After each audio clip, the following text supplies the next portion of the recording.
नमस्कार, कसे बरे ना? बरेच असतील, मला माहिती आहे तुम्ही चांगलेच असता।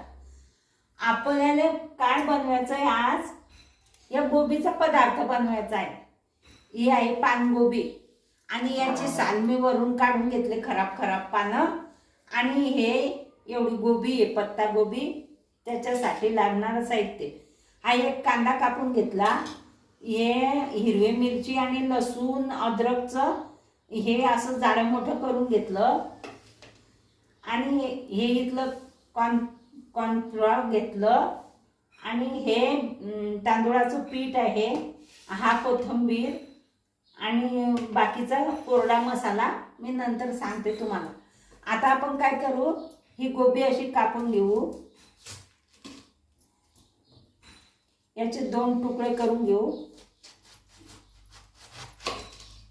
हे बघा, याचे 2 तुकडे केले आणि याचं असं थोडे थोडे भाग करून घेऊ असे।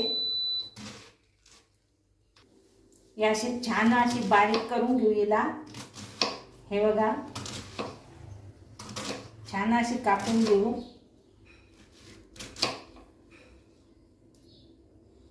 आणि मस्तपैकी हे बाजूला ठेवू।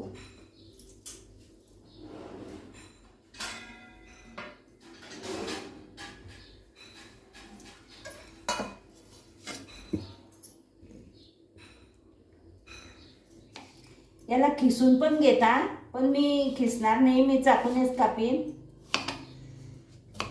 चाकूनेच छान येतं मस्त, नाही तर मग खिसून पण घेता खिसणीवर, पण मी चाकूनच कापते, छान कापता येते। जेवढी बारीक कापता येईल तेवढी बारीक कापायची।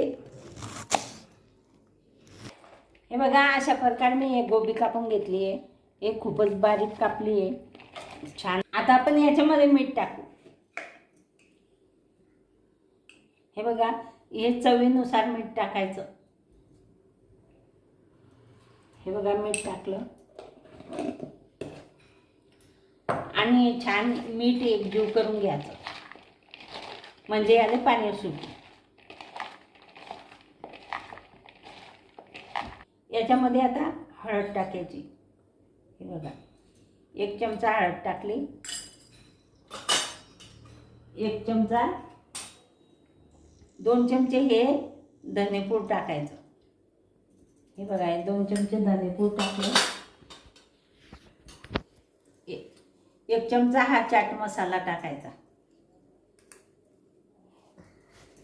1 चमचा चाट मसाला टाकला। आणि हे बघा, हे अद्रक लसूण मिरची याचं हे असं जाड करून घेतलंय, हे पण टाकायचं। आणि हे कांदे पण टाकायचे, 1 कांदा कापून घेतला आहे, तो पण याच्यात टाकून घ्यायचा।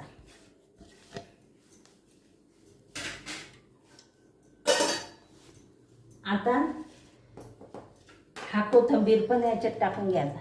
हे बघा, गण सारा कोथिंबीर कापला आहे, तो पण याच्यात टाकून घ्यायचा। आणि हे तांदूळाचं पीठ आहे 2 चमचे, हे पण याच्यात टाकून घ्यायचं। लागलं तर आपण घेऊ अजून, याच्यात जेवढं मावेन तेवढंच, याच्यात पाणी टाकायचं नाही, या गोबीला जेवढं पाणी सुटेल ना। आणि हे कॉर्नफ्लॉवर आहे, हे 4 चमचे कॉर्नफ्लॉवर घेतलंय मी, लागलं तर अजून घेऊ, नाही लागलं तर एवढ्यामध्ये होऊन जाईल।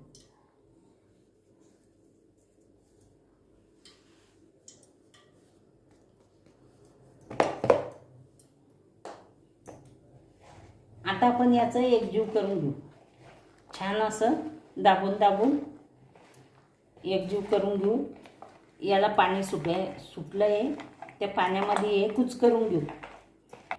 हे बघा, याच्यात हे अजून मावते, हे सगळं कॉर्नफ्लॉवर टाकते मी, 4 चमचे टाकलं मी। आणि हे चिली सॉस, हे बघा, हे चिली सॉस आहे एवढं, हे चिली सॉस टाकून घेतलं। आणि हे सोया सॉस आहे,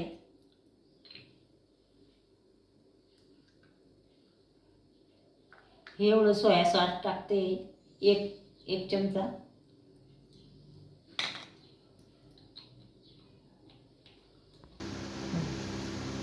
हे बघा, याचे असे गोळे करून घ्यायचे छान असं. मला काही परत कॉर्नफ्लॉवर लागलं नाही, काही ते पीठ पण लागलं नाही तांदूळाचं, आणि तेवढ्या पिठात हे बरोबर झालं. आणि तुम्हाला जर लागलं तर तुम्ही परत टाकून घ्या ते, आणि असे छान त्याला एकजीव करून घ्या. आणि त्याचे असे छोटे छोटे छोटे छोटे गोळे बनवून घ्यायचे. आणि कढईमध्ये मी तेल तापायला ठेवलं आहे. आता हे छोटे छोटे गोळे झाले, तेल गरम झालं की मी हे गोळे त्याच्यात टाकून देईन आणि मग तुम्हाला दाखवीन कसं झालं येतं. हे बघा, अशा प्रकारे मी सगळे गोळे करून घेतले. हे बघा, हे एक बॅच काढली आहे, एक बॅच कढईमध्ये आहे, आणि हे एवढे राहिले तळायचे. अशा प्रकारे गोल गोल गोल गोल गोळे मी करून घेतले मंचुरियन.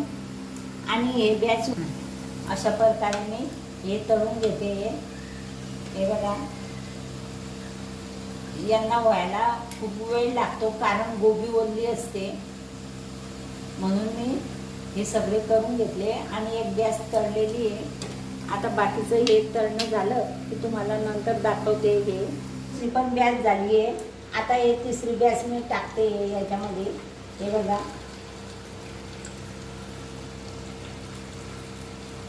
छान झालेले मंचुरियन मंचुरियन मंचुरियन हे मंचुरियन खूपच छान झालेले आहे. बघा, आता ही बॅच पण झाली. आता ही बॅच टाकली मी. आता ही बॅच झाली की संपलं. मग कोणतं खायचं. हे खूपच छान झालेले मंचुरियन, आणि हे खूप चवदार झाले, आणि हे मस्त कुरुम कुरुम झाले. हे बघा, खूपच छान आणि चवदार झालेले. हे जर तुम्हाला आवडले असेल, लाईक करा, शेअर करा, सबस्क्राईब करा, घंटीचं बटन दाबा बरं का.